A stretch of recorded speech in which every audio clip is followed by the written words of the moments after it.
doing a little touch up on this job here. The customer requested that the line cover be painted, so that's not a problem. That's a Dunn Edwards flat tan paint. Real easy to paint. This is the wireless two-stage Focus Pro thermostat. The customer really didn't like the white. So what I did is I've got a paint that adheres to plastic, and they approved the color, painted it brown, and they're happy, so that makes me happy, and it's all good to go. Low stage fire right here, and this is high stage, two-stage heat.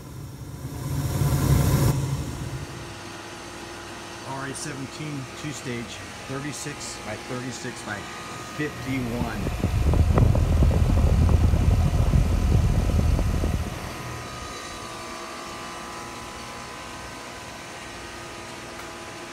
Single roll condenser coil.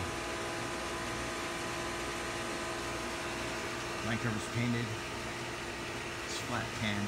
Still wet, so once it dries it'll be a lot nicer.